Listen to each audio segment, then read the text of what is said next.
Hey everybody, Friday night, and you know what that means. We've got plenty in store for tonight's live version of PuckTalk Montreal. Canada versus Finland, Habs practicing on the ODR, and we get back to all these trade rumors and why the hell the Montreal Canadiens need to stand pat. I went into it already once this week. I heard another rumor come out, and boy oh boy am I pissed. Let's talk some puck.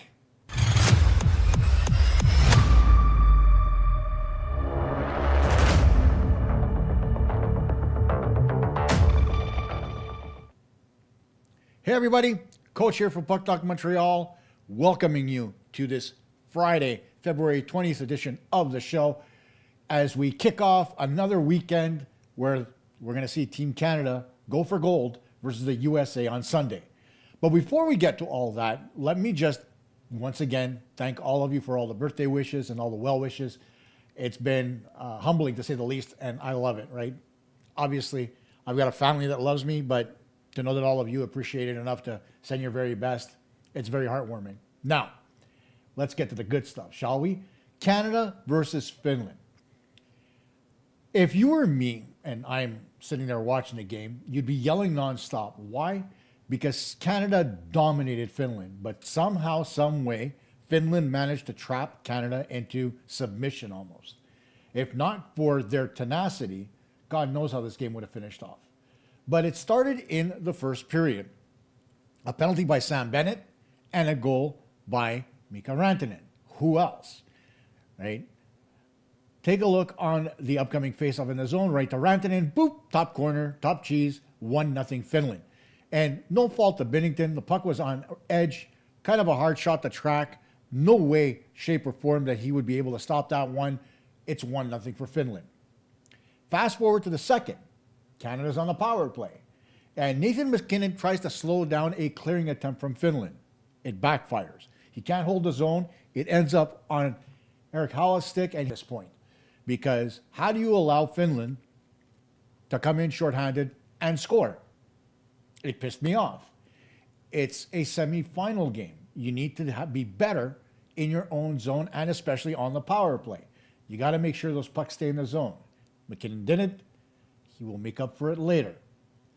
Later in that second period, Canada finally managed to get on the board on a shot that came in from the point off the stick of Cale Makar and an excuse me tip by Sam Reinhart in front as Makar gets a pass from McDavid, and then the shot hits Reinhart's stick. He doesn't try to tip it. It just happens to hit the stick. He doesn't reach for it. He doesn't do anything. He never saw the shot. He actually flinches as that shot's coming in, and it goes off his stick, opposite side on Saros, and that makes it 2-1, and suddenly Canada's got a little bit of life. Fast forward to the third period, where another controversial goal by Canada. How? Well, this time around, Brad Marchand ends up being pushed into UC Saros by Halla, and under international rules, normally, when you get into the blue paint ahead of a goal, it gets waved off by the officials. They didn't do that. And hindsight's 2020. They can't go back and review that as anything else other than goaltender interference. And it wasn't because of the fact that Halla pushed Marchand in. And to Marchand's credit, he got out of there in a hurry. But Theodore gets the puck at the blue line. They exchange it here. It goes across. Sanheim gets it across to Theodore. He claps it on goal, and they score. Watch it here. Watch Marchand in front. Halla pushes him into Saros. The puck kicks back to the point. Saros tries to get back, and he can't because that bullet is just by him and in before he can blink and get set again. And that's where a lot of people had the argument that, hey, that shouldn't have been allowed to be a goal. Some of you may be right. Some of you may not be right. But at the end of the day, the idea here is this. Brad Marchand was pushed into the crease by Erik Haula. That doesn't constitute goaltender interference. Further to that, it's not like Marchand stayed on top of Saros. He rolled right off. Saros was able to get up and try to get back into position. Didn't mean he did, but it wasn't Brad Marchand's fault. Marchand did everything right on that play. He got pushed into the goalie, he got up and got out. Didn't even try to get back into the play to try to tip the shot or screen the goalie. Just got out of the way. And then Theodore, with the clapper, scores, makes it 2-2. It stays that way until late in the third period, where Mikko Mikkola takes a high sticking penalty on Nathan MacKinnon. Remember I said MacKinnon was going to make up for his gaffe on the second goal? Well, he does just that in a big way for Canada. He gets the puck on a feed from Connor McDavid. As they battle for it here, the puck goes in below the goal line. Celebrini rims it around over to McDavid, and McDavid gets it across, and MacKinnon squeaks it by Saros to make it 3-2 with 35.2 seconds left. Now again, controversy surrounds that goal because a minute before that, on the initial zone entry, Finland thought that Macklin Celebrini was offside because Connor McDavid kind of lost control of the puck momentarily at the blue line and then floated it in across the line. The linesman reviewed it for an extremely long time, and you know how it is, right? You sit there, you look at it, and you say to yourself, holy crap, guess what? They're not going to count it. It's over. Well, guess what? That didn't happen. There wasn't enough evidence to overturn it. To me, yes, I'm a little bit biased, but given the angles that they showed us on the replay, there wasn't enough clarity to be able to overturn that because the puck was in the air.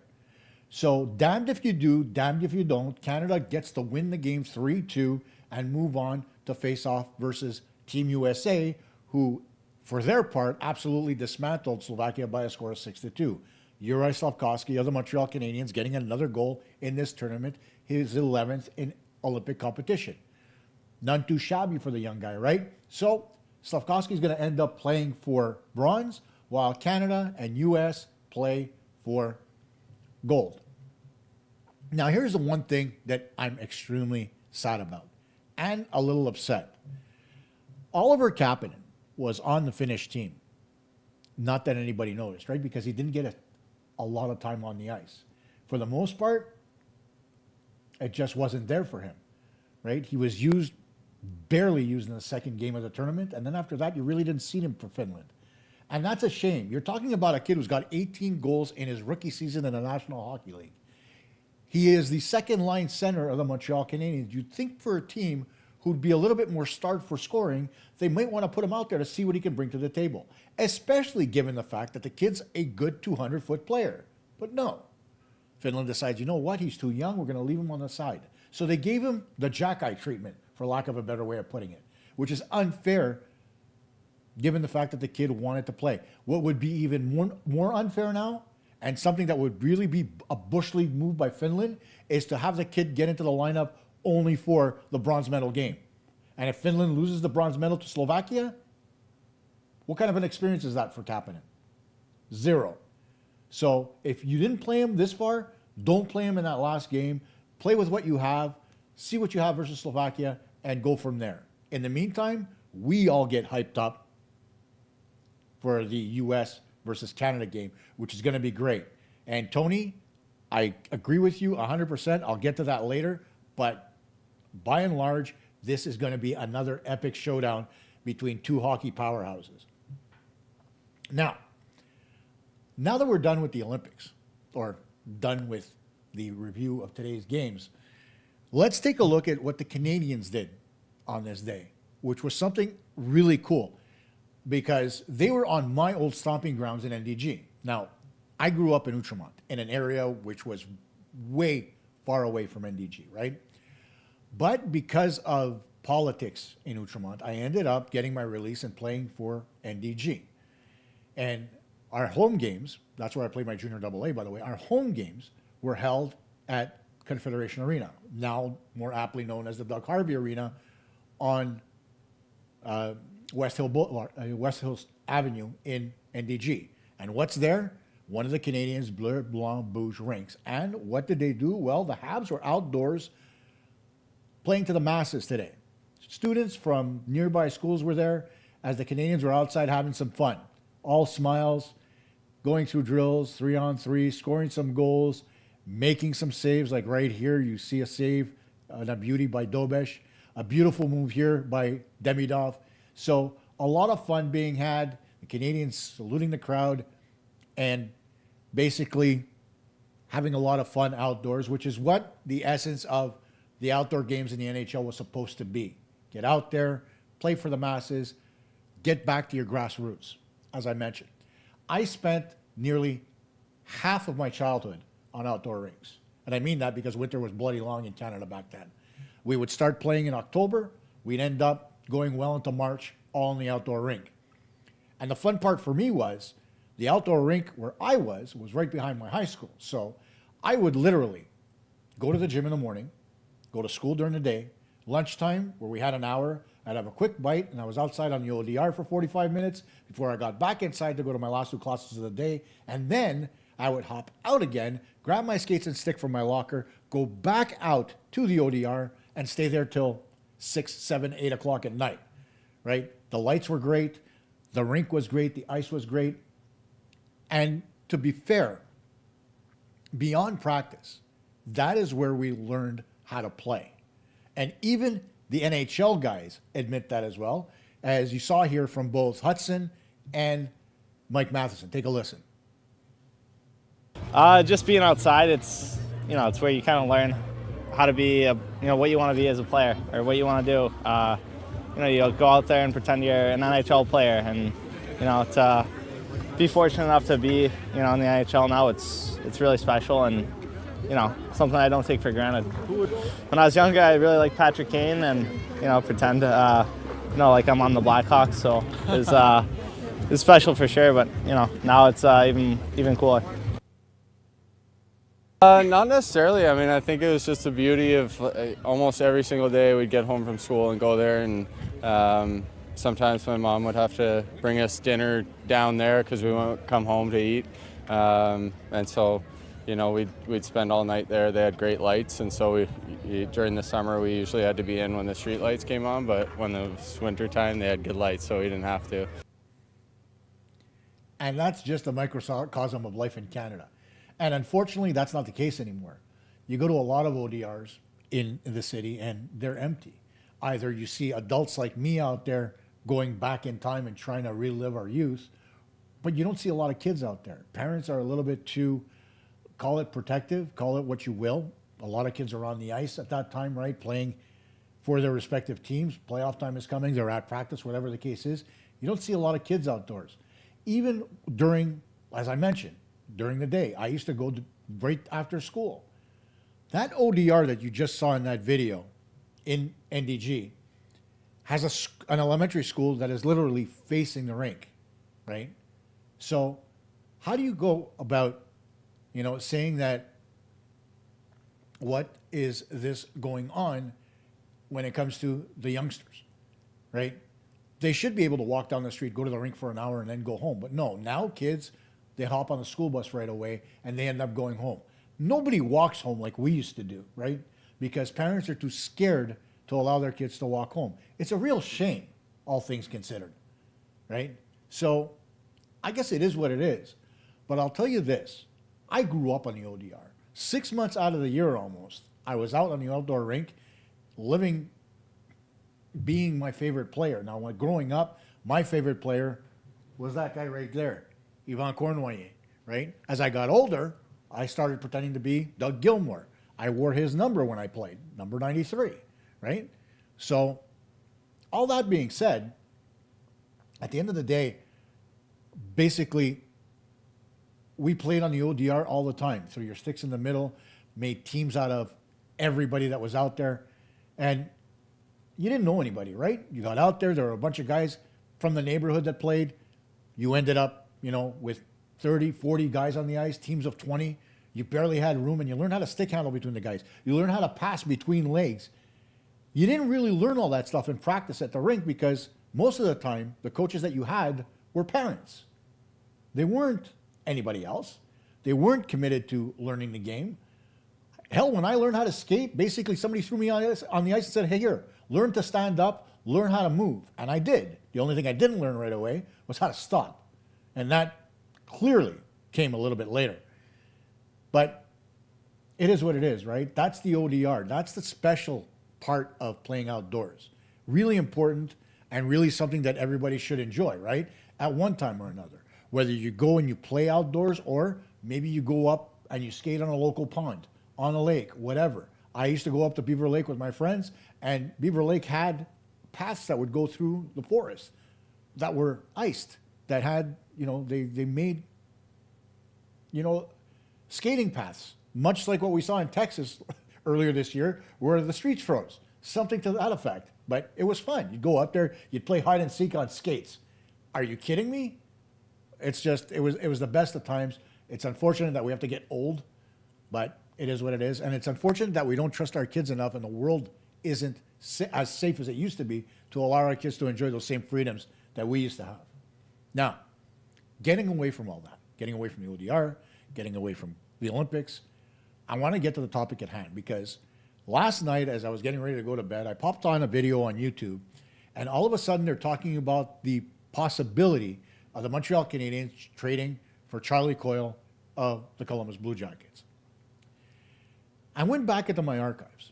Charlie Coyle is somebody that was talked about back in August as far as trade rumors are concerned. Why suddenly does he become an interest for Montreal again? It's not to say that he's not a good defenseman, but he's at the end of his contract, $5.7 million, the cap hit, which is going to count against the playoff cap.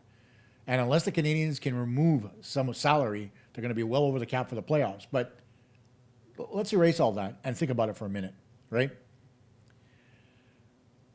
This is the most dangerous time of the year for general managers, right? It's February. The Olympics are coming to a close. The trade deadline is right around the corner, and it's staring you in the face.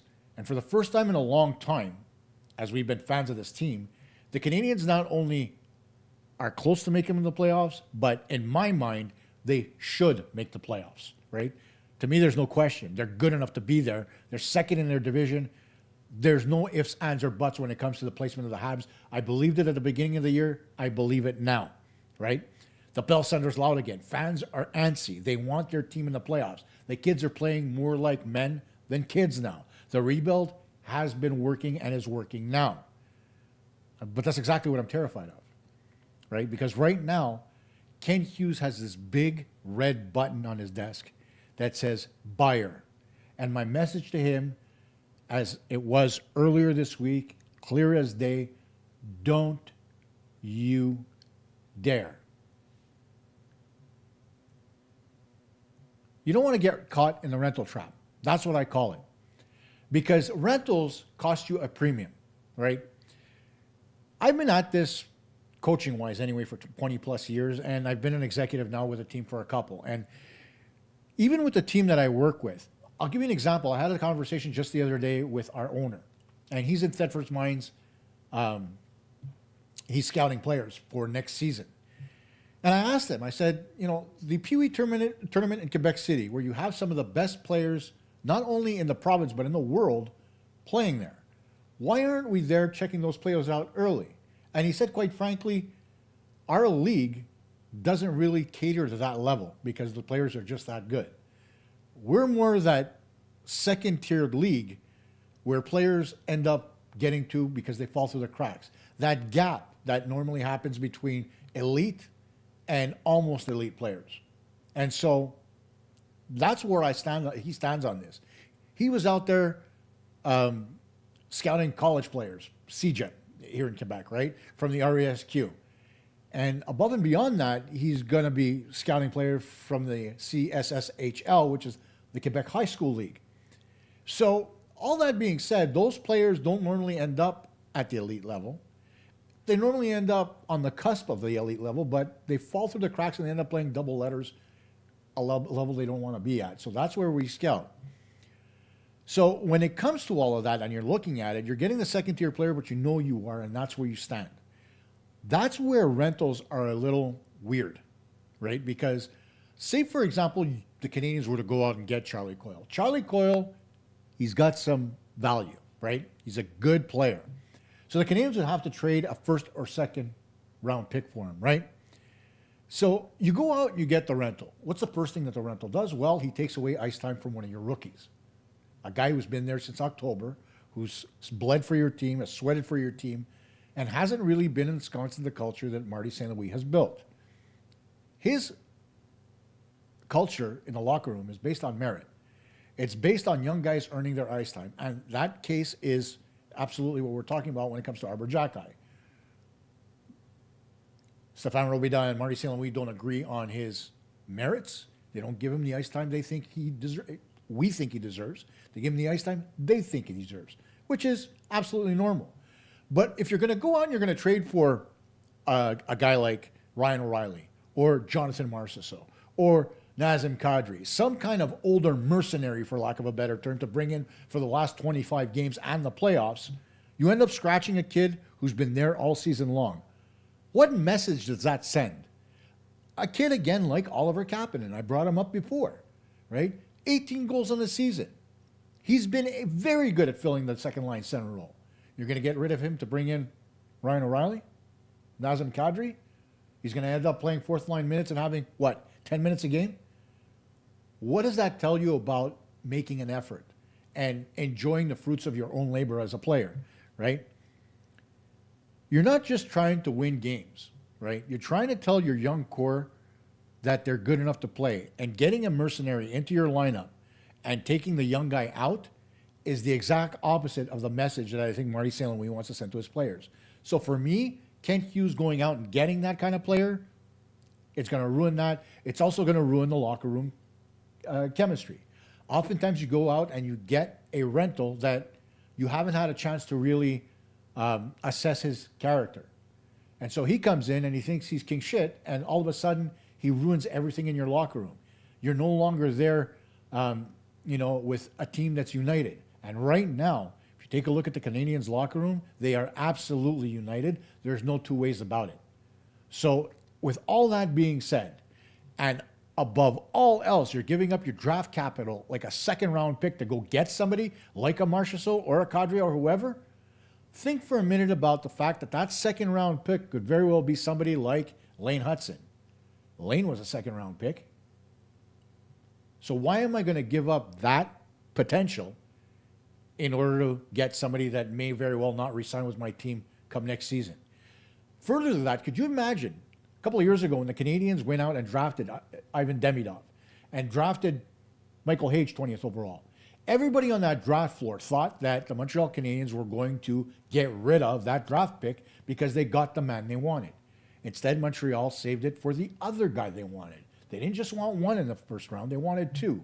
They came close. Montreal was on the phone, but at the end of the day, they didn't trade it because the value for the player they were getting was much higher than the value they were getting for the player or the assets back in trade, whether they were picks, prospects, whatever. And how happy are we that the Canadiens actually held on to Michael Hage? I think we're all happy. So let's not get ahead of ourselves when it comes to the trade deadline, because when we do that, you end up on the short end of the stick and you end up making decisions that hurt your team long term. When you're a buyer, you're really close to making an impact, right? When you're a buyer, you're a team like, let's say, Columbus, or Buffalo or Boston, who are chasing that last playoff spot, the 7th and 8th seeds, the wild cards, as it were, in the East. Montreal's not there. Montreal is at the top of the division, just a few points behind the Tampa Bay Lightning. Why would you want to go out there and get a short-term fix when you're in a position of strength? Further to that, you look at Montreal right now, and this team is still building. We've said it. They're not anywhere near the end of the rebuild. A couple of years away, right? I know that's not going to help Joe Luna because he absolutely hates that idea. And I know he's going to show up in a chat sooner rather than later and call me out on it. But hey, I love ribbing him. But at the end of the day, the Canadiens are going to start contending sometime in around 2027. If that's the case, and that's where their Stanley Cup window is, why in the world am I going to trade a pick in order to get a short-term asset that's only going to help me get to the playoffs as opposed to helping me get somebody that's going to get me to the promised land? If I am the Canadiens and I am at the top of the division and I am a player away from being able to win a Stanley Cup with the team I have, then maybe I make a move. But right now, we all know that there's a lot of questions in regards to our goaltending. There's still some questions about our defense when it comes to man-to-man, the right side. And we know that David Reinbacher's coming up next season to take over the right side a little bit and help out to guys like Noah Dobson, as an example. So why in the world am I going to start trading assets and picks when I've already got internal answers for the things that I'm looking for? It's not something I want to do. And again, you take a look at the timeline over here, and we're in the growth phase now. The trap is this season where You think you're almost there, but you're not quite there yet. And you got to sit back and stand pat. And then, of course, in a couple of seasons, your window opens up and you're ready for Stanley Cup contention. That's what we've talked about all season long. The Canadiens are getting there. This season, we're looking at one specific thing: make the playoffs with no doubt and win a round. That would be a progression for Montreal. So, my question to you is very simple when it comes to the chat and the comments for those of you that watch this not live. Are you willing to trade a first or second round pick for a rental if it guarantees you win the first round of the playoffs? Not the second, not the third, and not the Stanley Cup. One round. Are you willing to get rid of a potential high-end prospect that you can draft as opposed to getting somebody that's going to come play now for the next 25 games, going into the playoffs, and then there's no guarantee that he'll re-sign with Montreal? Answer that question. Not only that, answer this for me. Last year, Montreal traded away both their first-round picks in order to get Noah Dobson. Are you prepared to give up your first-round pick again, but not for a guy like Dobson, who's signed long-term, but for a rental, and go 2 years without a first-round pick? Myself, not a chance. I know the answer to that. But you tell me whether or not you think the Canadiens should get rid of draft picks, or even a prospect like an Owen Beck or a Philip Meshar or a Sean Farrell in order to go out and get a rental, a guy who's not going to stay very long. Tell me. I want to hear it. Now it's time for us to get to my favorite part of the show, and that is the chat. And let's get up here and take a look. Tony Tardrew. I couldn't see Canada's game today, but they need to get their act together for the gold medal. The U.S. can and will try to take advantage of a slow start, and a momentum swing isn't easy to get. Further to that, especially with the U.S.'s excellent penalty kill. And Tony, you're not wrong. The last two games of the medal round, whether it was the quarterfinal or the semi, Canada did get off to a very slow start. But it wasn't a question of not being able to generate offense. They were getting shots on goal. It's a lot of what we talk about when it comes to the Canadiens. There's an issue as far as shot selection is concerned. You take a look at if you take a look at some of the highlights from today's game, and I encourage you to go out and look at them more in depth. The guy who drove the bus today for Canada wasn't McKinnon. It wasn't McDavid. The shots on goal leader in this game was Macklin Celebrini, your 19-year-old rookie Olympian, for lack of a better term. And he was getting good quality shots. The problem is he wasn't pulling the trigger fast enough to be able to get any type of real velocity on his shot. He got a couple of good looks, but the rest of the time there were sticks in the way. His shot was dead end. They really didn't bring any type of danger situations. And then when you look at the other guys, one of the strengths that Canada brings to the table is the fact that they can get traffic in front of the net and they have bombs coming in from the blue line. They didn't use that until later in the hockey game. You saw it with the Makar shot on the Reinhardt goal. You saw it on Theodore's goal. I mean, it's a strength that Canada has.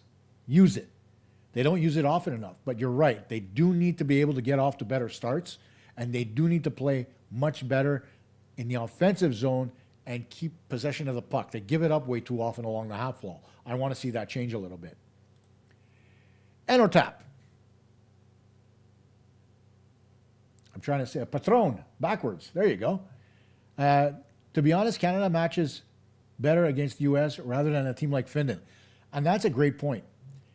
It doesn't matter what team it was, whether it was Switzerland, whether it's Finland, whatever the case is. The bottom line is very simple. When you get into a tournament like this, early on in the preliminary round, when everybody's making the medal round, right? And you're not really worried about your position if you're a country like, let's say, Germany or Switzerland, because you're not expected to be up there, right? That's not where you think you're going to be. You end up going through the motions in the preliminary round. You know you're going to be one of those bottom-tier teams. And then you say to yourself, okay, let's batten down the hatches in the medal round and force Canada or the U.S. to play a much more strict, much more structured game. You know, in a tournament like this, Canada hasn't really had the time to build that structure.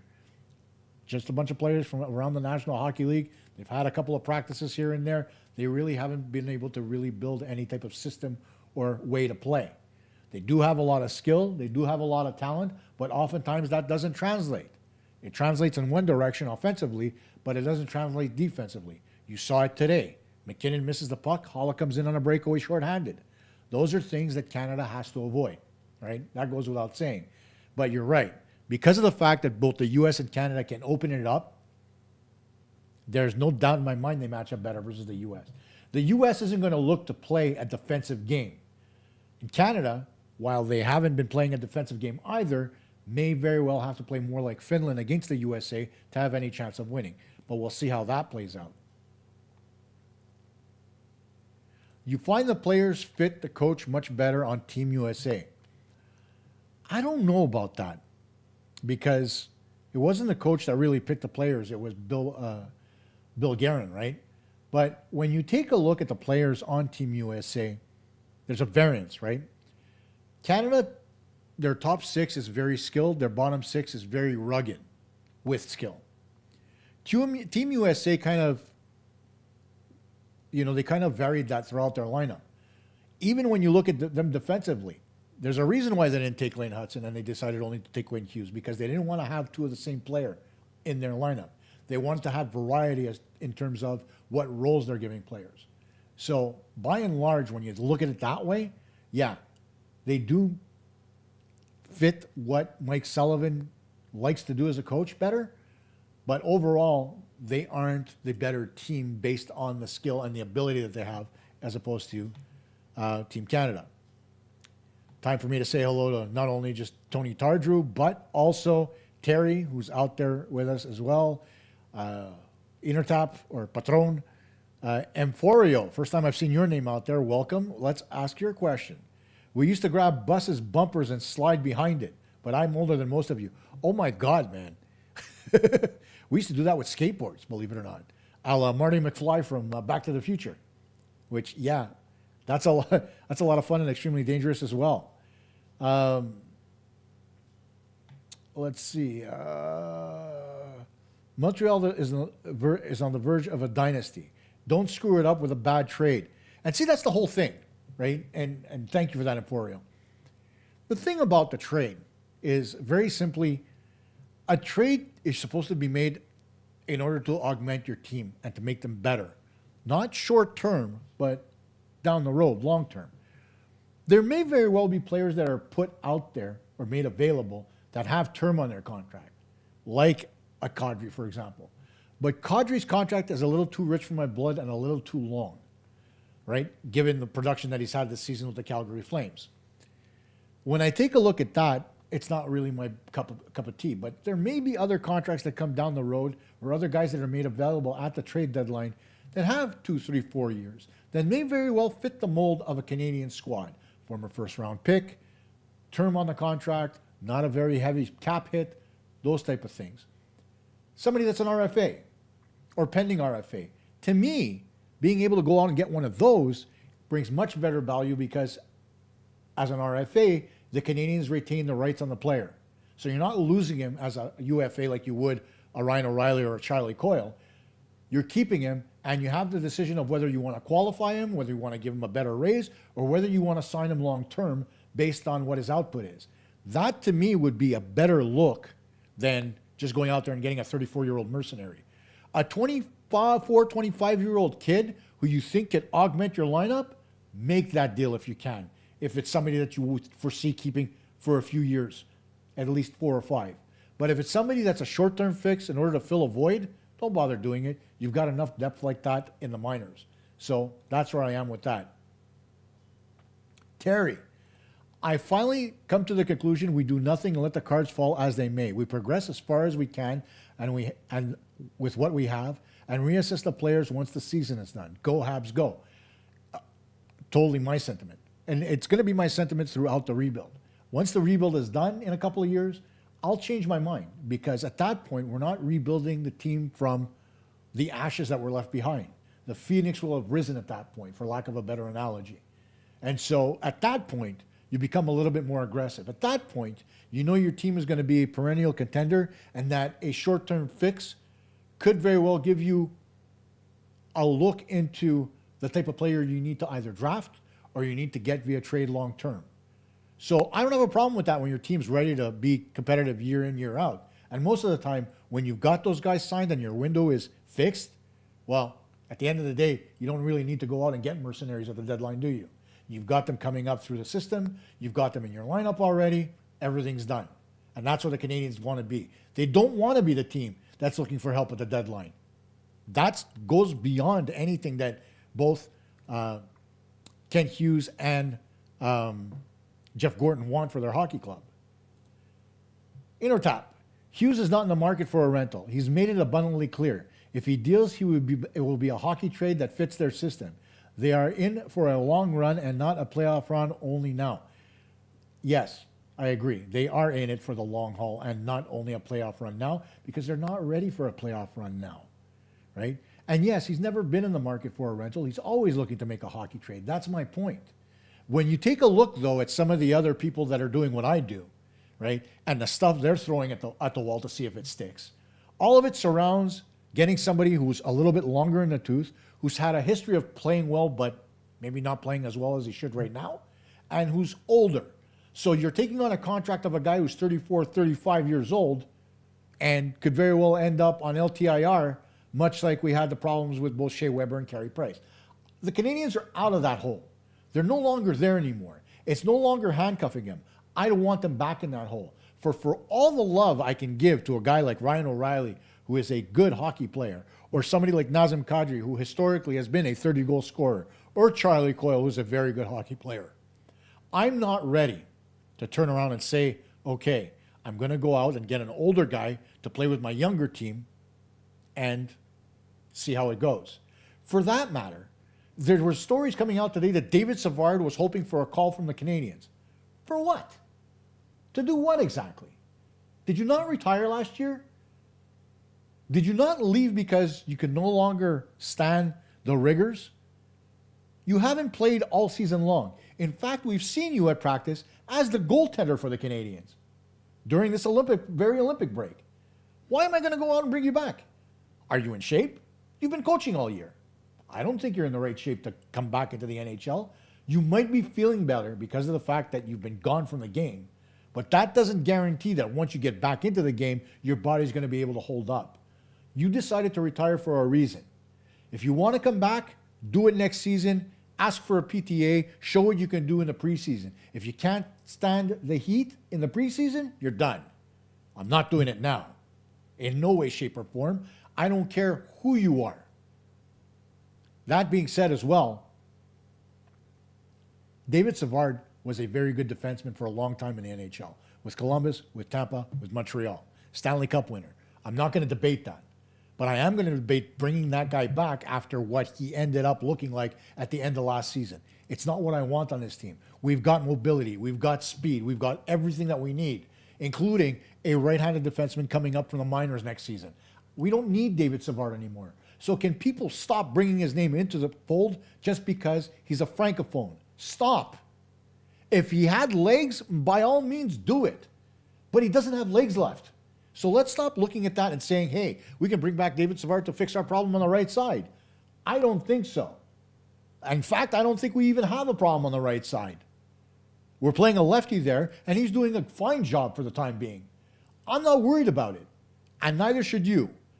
Get to the playoffs, win the first round, move forward. Don't bring in David Savard. Let's see. All the players coming back is like going out and making trades without having to give up anything because they're already ours. Talented players are ready to go. They'll give us a huge boost. We've mentioned that as well, Terry. Whether it's Alec Newhook, whether it's possibly Patrick Laine, there is no doubt that those guys are going to be able to bring some kind of a shot in the arm to the Canadiens as we move towards the playoffs. Especially and hopefully like a guy like Newhook, who when he got injured was playing the best hockey of his career. So I'm hoping that and if you saw the highlights today from the outdoor rink with the Canadiens and their practice, Alex Newhook was flying. So the stories of his, and he wasn't wearing a blue jersey either. He was wearing white. He's wearing a full contact jersey. What does that mean? He's close. Let's stop being doctors and let's start being the guys watching and seeing what's going on a little bit and waiting for the team to give back their assessments. And that brings me to what Roy is asking here. What do they do with Newhook? That's the million-dollar question, Roy. Because if we go back, Newhook was the second-line winger in the position that Slavkovsky is right now. So the question is, if Newhook could come back and play the way he did, then by all means, go ahead. But before they put him on the second line and move Slavkovsky back up to the first and have to drop Doc back down, let's see what Newhook can do on the third line alongside somebody like Jake Evans and, let's say, Josh Anderson. Anderson would provide speed on the wing just like Newhook, and Evans would be able to win faceoffs. It'd be a formidable third line. See where he is as far as his ability to get into the zone, create offense and such, and see where you go from there. If you see he's back, his legs are back, his thought process is back, and he's not worried about possibly re-injuring his ankle, then by all means, shoot him up to the second line. But the most important part is going to be this.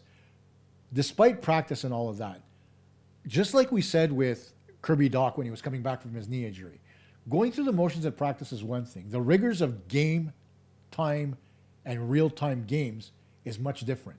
Players leaning on you, putting their weight on top of yours, pushing you into the boards, body checking you, etc. While you do take on contact in practice from your teammates, it's nowhere near as physical and severe as it could be when you're taking on a team fighting for a playoff spot like a Buffalo or a Boston, just to name a couple of teams.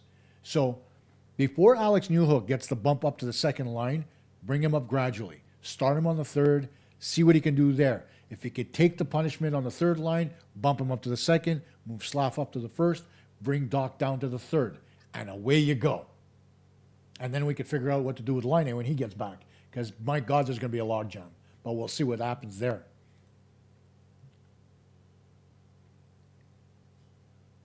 My screen just jumped.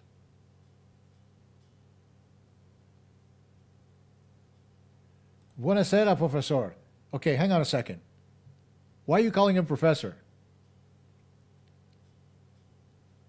I don't get that joke. And then, of course, in our top, it's como está.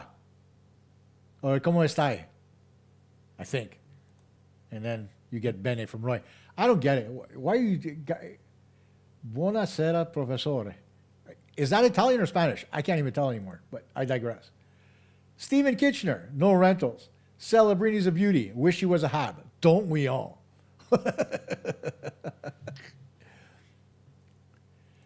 Canada has experienced more adversity than the U.S. Could be a positive for Canada, especially if they get an early lead. That is extremely true when it comes to what Canada has done. And if we've seen anything historically from Team USA, when they get behind, they white knuckle it a bit. And when you take a look at some of the guys in their lineup, a la Austin Matthews, who really hasn't done much in this Olympic tournament, that's one guy that really white knuckles it, especially when he's wearing a maple leaf over his chest. But I digressed. And here's my answer. Now I know it's Italian. Stephen Kitchener. What I don't like about Hockey Canada, they give too much deference to veterans like Crosby. Did the same with Brodeur back in the day. Yes, they're HOF veterans, but you got to go with the youth. Yes and no. Here's one thing about Crosby that we all know. The reason why he remains in the National Hockey League, or he remained this season at least, is the fact that he wanted to make another run at an Olympic gold medal. He's going to get there, hopefully. Hopefully he'll be back in the lineup and be able to contribute. But that's the reason why he stayed. It's going to be his last Olympics. So I don't mind it. But when you take a look at the team as a whole, right? When you look up front, McDavid, not old.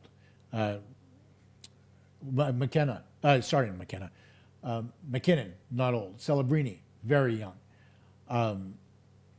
Yes, they have guys like Brad Marchand up there. You know, they've got young guys like Reinhardt. They've got Sam Bennett. There's a variance in between, right? What you have as far as extremely young and extremely old. Yes, I agree. They should have a few more young players coming up through the system. But the thing about Hockey Canada is this. They're not going to use the Olympics as a catapult for the younger players. They normally do that through the World Championship or even the Four Nations. right? Where they see what you can bring to the table and then they decide, do I bring him back or does he not fit the mold that I want? Take, for example, Thomas Harley and how many people turned around and said, Harley, why is he with the Olympic team? Well, given what he did with the Four Nations and given how he's played at the Olympic level, he is not out of place, right? So let's leave it as it is for now. The system seems to be working. The problem, though, is, and this goes back to some of the things that I talk about when it comes to development as a whole, Steve, there is a hole in Canadian development when it comes to players right now. They're not complete, right? Players are told to play one specific way, and that's north. The south part of it, coming back into their own zone, it's never really pushed all that often. They tend to learn that at the NHL level more than they, or the AHL level, I should say too, more than they would in the minors. So that's one of the reasons why they don't insert a lot of young players onto the Olympic team. In the case of Celebrini, last season he was counted out by San Jose, played extremely well. This season he's leading the team as well. So it's a no-brainer, right? The same could have been said for other young players as well, but there's a limit to what John Cooper wanted and what Doug Armstrong wanted. They wanted a variance, young to middle-aged to older, and they've got that. The U.S. doesn't have a young team either, right? There are a lot of veterans on that team. So let's see how it plays out. They do have young guys like Jack Hughes. They do have young guys like his brother Quinn. But at the same time, they also have a lot of veterans, like an Austin Matthews. I can name a few more if you want when it comes to JT Miller, for example. JT Miller's not young either. Both the teams are built the same way, so maybe it's a North American thing. I don't know. Now, Terry, we keep our draft picks to continue to hit a home run or two and keep the internal talent full. These guys will be the 3 to 5 year guys to fill the roster spots as we continue to dominate the league for years. And that's the point, right, when it comes to not making a deal right now. While it's pretty, right, and it's glamorized making a deal at the trade deadline, how many times in the history of the trade deadline have those deals really worked out? Not very often. Maybe 5-10% of the time. Not often enough for us to be able to say, yes, if you make a deal, it's going to work out tenfold. So don't make the deal. Continue to build through the draft. No channel, remember to like, guys. Come on, what you thinking? If you're talking about the show, yes, absolutely. Remember to leave a like, or this direction, sorry. Subscribe to the channel, and of course, make sure you hit the notification bell. Yes, yes, thank you, No Channel. Very good on your part. Speaking of depth in Laval, this coming from Violet. Hey, Violet. That show about the Rocket was awesome. Thank you very much. I have seen them twice this year, and we'll go see them Saturday and Sunday in Utica. We'll be watching the Habs system type play. Yeah, you're going to get a good look. Utica's a good hockey team. The Utica Devils, is the Devils or the Comets now? I don't know. They keep changing the name. But anyway, it's the Comets, I think. But I digress. I'm just kidding around. Utica's a good hockey team. And so it's a good test for the Rocket this weekend. We'll see how it pans out. I'll be watching those games as well. That goes without saying. But yeah, enjoy your time there. Trust me, Violet, it's going to be a great hockey game.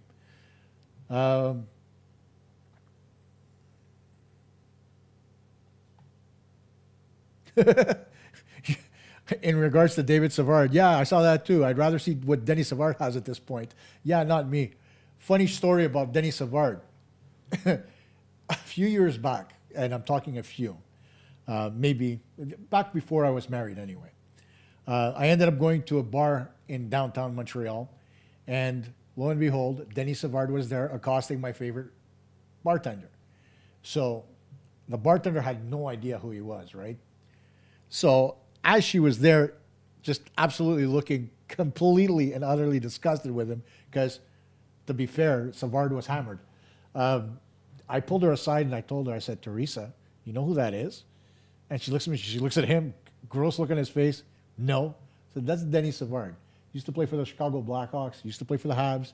He's in the Hall of Fame. Oh, you should see the way her face lit up. Completely different, right? Because now she knows, shit, if I treat this guy right, I'm getting a tip, and a good one. So her demeanor changed, and the minute he started getting service, he started buying me shots too. So I kind of, you know, I won in the whole deal, but at the end of the day, you know what? It was Denny Savard. I really didn't care.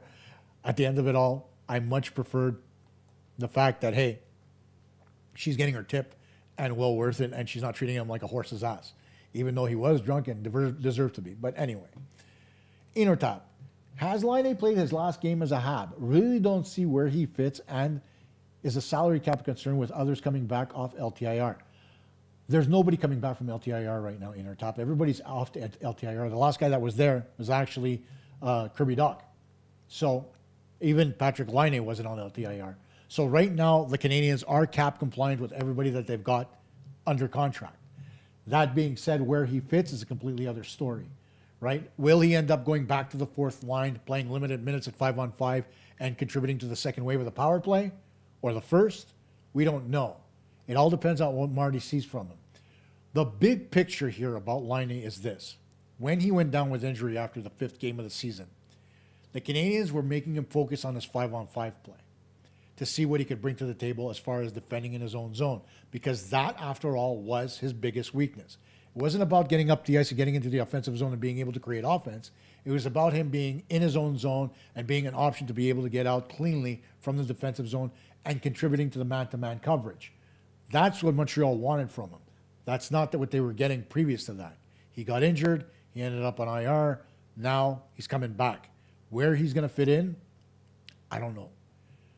I honestly don't. I don't see him being a fit on the first line. I don't see him being a fit on the second line, because both those lines play with a little bit more speed and structure, and they have good chemistry. I'd hate to ruin that right now. But when you take a look at Laine and his ability to score goals, what do? You trade him for draft picks and retain some salary? I don't know. Because from what I've heard, the Canadiens aren't even looking to trade him, right? Despite what reports are out there. I've heard that he wants to stay and sign a contract for less money because he's happy here in Montreal. He doesn't see himself going somewhere else. His wife likes it in Montreal. And that's a big part of a reason why a player could stay, right? They had the same discussion with Mike Matheson. Do you want to stay and be part of this, or do you want me to send you somewhere else where you can be a contender? Matheson wanted to stay. For everything that I've heard about Patrick Laine, he wants to stay in Montreal. He doesn't want it to be another short-term, relocation like it was from Winnipeg to Columbus and then Columbus to Montreal. He wants to be here for a while. He likes the European flair of the city. He likes the touch of home that the city feels like. So let's see what happens. I'd like to say he's going to come back and be a big contributor in Montreal, but I'm not sure that's going to be the case. So that remains to be seen. Terry, no to Savard. Not a chance. I would play Engstrom on the right side way before I bring back Savard. That, my friend, is a hell of a point. And I agree 1,000%. No questions asked. Bring up Engstrom before I re-sign Savard. Coach, biggest development hole in Canada is in goal. I'm not disagreeing with you, but it's not because of a lack of goaltending talent. Here's the thing about goaltending that everybody needs to remember, right? Even some of the best goalies in the world that came through the National Hockey League at one point or another got peppered all game long. When you take a look at when Patrick Waugh played for the Granby Bisons, when you look at when Marty Brodeur played for the St. Hyacinthe Laser, the reason why they got picked up wasn't because they were stopping all the pucks they faced. It was because they got peppered and still managed to have save percentages in and around 900. The problem now is that the defense that goes along with that at the junior level, especially in the province of Quebec, is nowhere near good enough to allow the goaltenders a chance to develop, because the play is all oriented around offense. Goalies out of the Ontario Hockey League, goalies from out west, yes. But the best goalies in the world right now, I agree with you 1,000%, Roy, are coming out of Europe. Take a look. Jakub Dobish, Arsemi Radkov, Bolokin in the Canadian system right now. You take a look at other goaltenders, Igor Shesterkin, Andrei Vasilevsky. Historically, you had Mika Kiprasov. You've got UC Saros. The list goes on and on. Canada does have a gap in goaltending, but not because players don't have the skill to be good goaltenders. It's because when we talk about development, their ability to develop their skill is diminished because of the fact that the system in Canada is broken, right? I talked about it before. Back in the day before Canada really got themselves back onto the map internationally in hockey, in 1999, there was something called the Molson Open Summit. And it brought together some of the greatest minds in hockey to try to revamp the old Canadian hockey system. And one of the things that they did is they sent people out to Sweden, Finland, and Europe to be able to see how they were developing their players. And that included Russia, right? After all, Russia had a huge impact on the way Canada played hockey after the Summit Series. And they had that same impact later on as well. So when you take a look at teams like Finland and Sweden, a lot of what they used to do in terms of their play locally was interpreted by Canada and changed so that Canadian hockey could develop in the same vein, knowing that Canada had a much larger pool of players to draw from than any other country in the world, including the U.S., because per capita, the U.S. doesn't have nearly as many hockey players registered as Canada does. So Canada rebuilt their system and were dominant for the better part of, let's say 20 years after that? But then, what happened? The rest of the world caught up to the way Canada was playing. They adapted their play. They incorporated physicality. They incorporated all kinds of different things. The cycle, the forecheck, whatever it was. They put it all together. And now, European teams are catching up. You look at what Switzerland is able to do. You look at what Germany is able to do. And other teams that are coming up through the ranks. It's all based on playing defensive hockey that is built out of Europe, and that's where Canada's losing themselves. They don't play as strong a defensive game as some of the other countries around the world. That, in turn, leads to goaltenders that aren't as well developed, right? You're getting good goaltending right now from the likes of Jordan Binnington and Logan Thompson at the Olympics.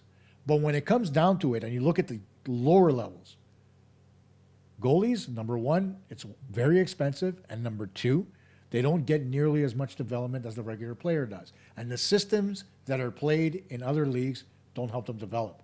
That's the biggest hole, Roy. When Canada decides to fix that problem systematically and doesn't allow the individual junior leagues to dictate how they're going to play and worry about money first, development second, then things are going to change. The trade deadline worked out for the Panthers last season when they traded for Brad Marchand. You're right about that gold hour. And it's a great point, but they also got Marchand to re-sign for a few years after that, right? That was a hockey trade.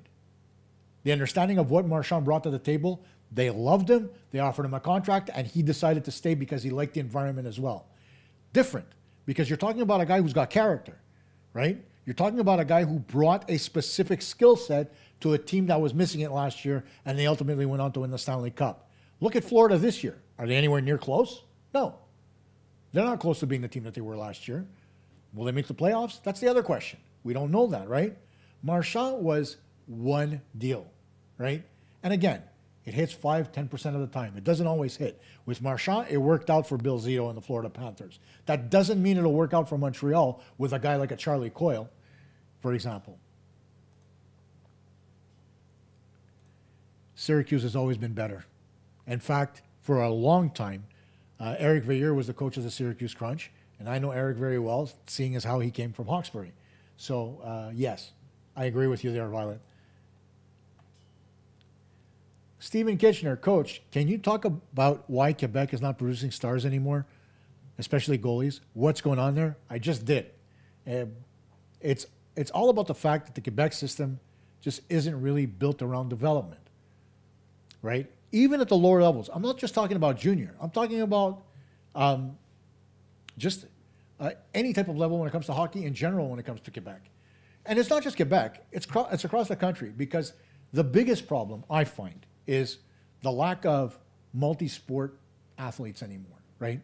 When I grew up, I played baseball, I played football, I played soccer, I played hockey. Not all of them in the same year. Hockey was pretty much the only constant until I got really good at baseball. And then it was just those two. But I made that decision. But here's the fun part. Without baseball, I wouldn't have had nearly as good hand-eye coordination as I needed to play the game of hockey. Without baseball, I was a catcher, I wouldn't have been nearly as good a goaltender as I was when it came to the game of hockey as well, when I decided to play goal. So the skills that I picked up in those sports translated to hockey and vice versa, right? In hockey, I learned to play with my head up, not looking down at the ground. I was seeing what's going on around me, paying more attention to what's going on around me, stuff like that. Kids aren't learning that anymore. Instead, now you've got kids that are going to camps year round, playing hockey 12 months a year. What happens when you play hockey 12 months a year? What happens when you do something repetitively all the time? Two things. One, you get extremely bored, and two, you don't want to do it anymore because it's starting to become repetitive. The whole reason why we decide to play the game of hockey is to have fun, right? Because going out there on the ice and scoring goals is fun. But when you make it a job and you make it something that kids have to do because parents live vicariously through their kids, it's no longer fun for the kid themselves. So they don't develop in the way that they should, right? You take a look at Tom Draper, for example, the former goaltender of the Buffalo Sabres. Tom's a friend. I grew up playing baseball with his brother George, and I also knew his brother Matthew. I happened to be Tom's bat boy when he played midget baseball in Outremont. Here's the fun fact about Tom. He was a great player at both baseball and hockey. And like me, he not only played goal, but he also played as a player as well. He just decided to be a goaltender because there was a lack of them. And so he decided, you know what, that's where he thought he had his best chance to move forward. And it worked out for him. He got to the National Hockey League. He got a cup of coffee with the Buffalo Sabres, and played a little bit in Europe as well. And that's the part that's missing, the multi-sport player. Here's a great example. You take a look at Tony Healy, who some of you'll remember that name, right? Because Tony was a long-time listener of Montreal Hockey Talk and still listens to this show from time to time. Tony Shea is not only a baseball player, but he plays hockey as well, and he excels at both. Now, Shea, in his case, wants to play baseball a little bit more. But the skills that he's been able to pick up on both sides of the ledger, they've worked out well for him. So why don't we allow our kids to play? Summer hockey, summer camps, they're a money grab. There's no guarantee your kid's going to develop, right? At the end of the day, it's on your kid to want to be the player he wants to be. Get him out onto the ice. Let him play on the ODR. Let him screw around with a bunch of pucks for an hour or two or three. He doesn't need to have structured practice. He needs to have fun. And when players learn to have fun again, you'll see them develop at a much higher rate than they would regimented like they are these days. And that's just my 2 cents about that, because I can't stand the whole fact that kids play hockey 12 months a year.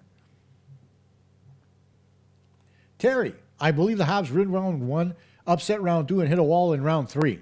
That would be an amazing season if that happens. Maybe a bit of a dream, but some dreams come true. Go Habs. It would be nice. That goes without saying. But for me, from a rebuild perspective and from an honest perspective, number one, get there without having to sweat. Okay? Finish in the top 3 of your division. That's where I want you to be. And second, win the first round. Beyond that, I'll be a happy camper if they win the second round, third, whatever the case is. But win one round. If they win the second, that's much like last year where they were in the mix and ended up getting into the playoffs. A surprise to everybody, right? Well, if they get past the first round and win the second round, it'll again be a surprise to everybody, but a pleasant surprise. That goes without saying. Inner Tap with a great question. Okay, then, if Lyon wants to come back, what kind of a contract would you offer him? Well, number one, it would be incentive-laden. So, there would have to be bonuses involved. Okay, so let's say, for example, you give him right now he's making 8.7. He knows he's not an $8.7 million player, okay? So let's take that off the table. That's not the contract I offer him. I offer him somewhere around the 5.5 mark with bonuses, attainable bonuses, for example, 30 goals, to be able to get you up an extra $1.5 million to $7 million. So that's your cap hit, 7 as opposed to 8.7. To me, that would be palatable, especially given the fact that salary cap's going up.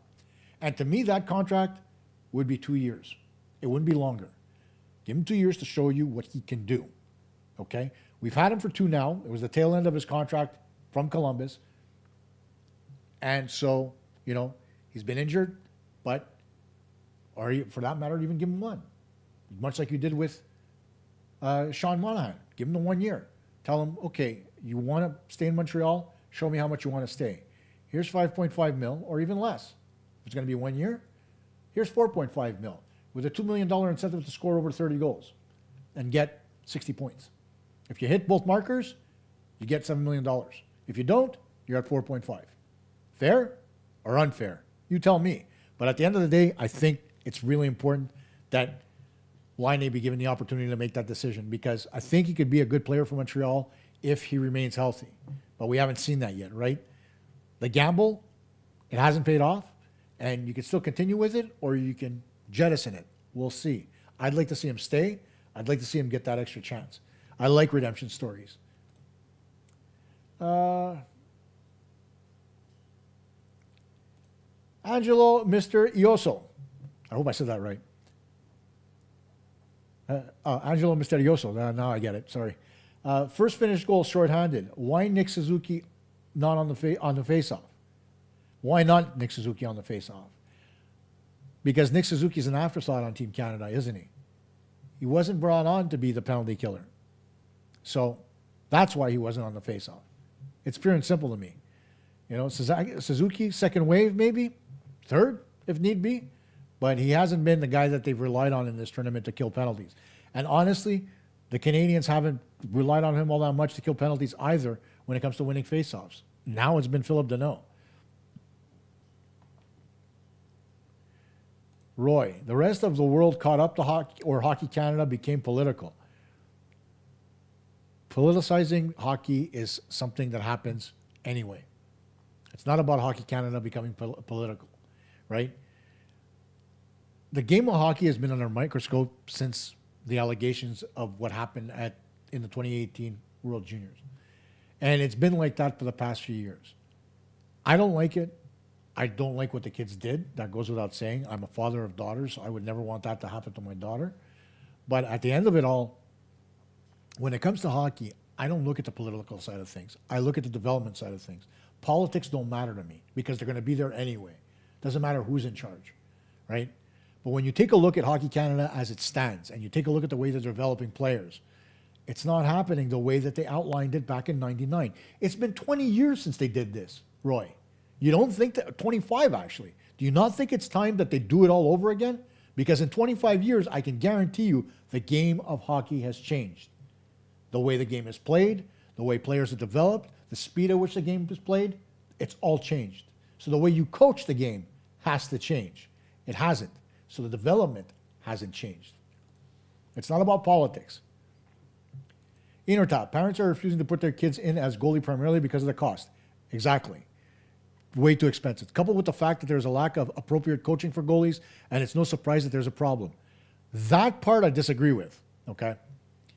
There are enough goalie coaches to go around, all right? You can find coaches. I'll give you an example, okay? I had my D-skate hockey camps, and I did a lot of the goalie coaching myself, seeing as how I played the position. But when I wanted to focus more on my team, I reached out to Louis-Philippe Guindon, who was one of the coaches at D-skate, but also a former Memorial Cup champion with the Oceanic from Rimouski, also a former McGill Redmond, and also a former Laval Rocket player for a cup of coffee where he won his first AHL game. Former pick of the St. Louis Blues. I gave Louis-Philippe a call and I said, Lou, I need you to come in. I need you to help my goalies a little bit. What's it going to take? He gave me his price. He came out and he did it for 4 weeks for me, okay? Which is exactly the window I wanted. Goalie coaches are available. They're not hard to find. Angelo Lazara in Montreal, Louis-Philippe. You've got another guy in Hawkesbury by the name of Mathieu Chenier, my own nephew, Dimitri Pellikos. There are guys that you can reach out to and say, you know what? I want you to come out and I want you to work with my goaltender to teach him a thing or two. They're there. Former goalies are always looking to stay as part of the game. So why not? It's not a question of there not being enough goalie coaches. It's a question of head coaches not having their ego in the way, allowing them to go out and hire these goalie coaches to help them out because they think they already know better. Check your ego at the door when you're a head coach. The part about head coach is very simple. You're there to dictate the pace, what you want. When I was coaching double letters, especially Bantam Double B, I delegated my practices to my assistant coach. I worked with the goalies. That was my thing. While he put together practice plans that were formed around my way of wanting the team to play, I focused on helping the goalies out and working with them. It got me to a regional final. It worked out really well. I did it again when I was coaching at Pee Wee AA when I brought Louis Philippe in. I coached, I had my assistants create drills and run practices while I helped guys not only work with the goaltenders, I brought Louis Philippe in to take that away from me, but then I took that time to help individual players on deficiencies in their game. It's about knowing where your limits are. And you can't have an ego when you're a head coach of a hockey team. You need to know where those limits are. And I can guarantee you there are a lot of coaches out there that don't want to admit that they don't know something about the game of hockey.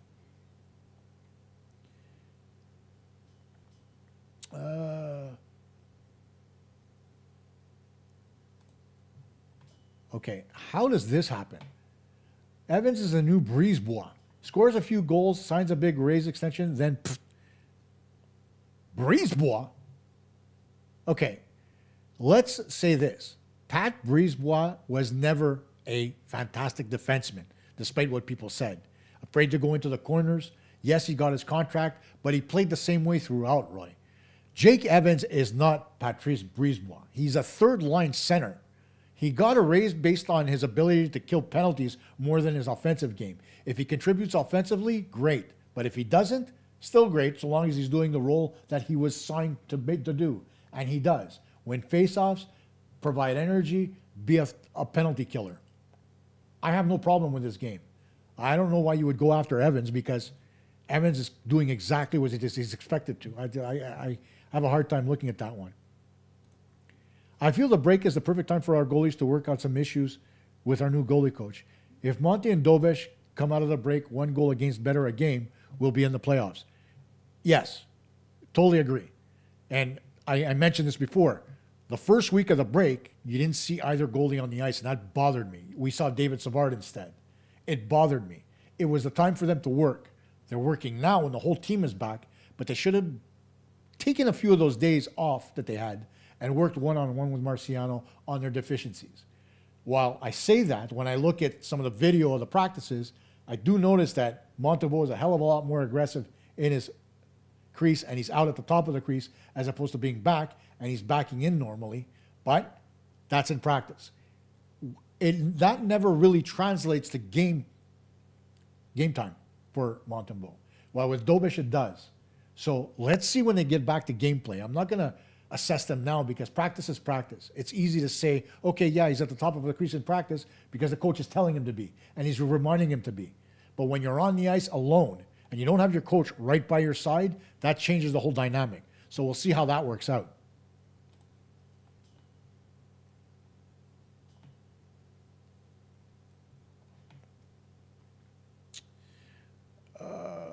Stephen Kitchener, good point. I played baseball in the summer and hockey in the winter. In the 70s and 80s were the best time to grow up.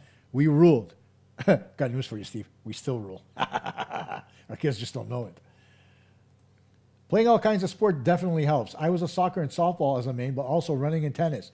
I suck at hockey, but I love to play or just skate to build up legs for soccer season. Exactly. That's all it was. Go out there and have fun. Do things that are different. Change the dynamic. When you're doing the same thing over and over again, you get bored. Hockey was a Violet. Hockey was a fun break because I stunk. Yeah. A left shot D needs to go, coach. Personally, I believe Struble is the man out.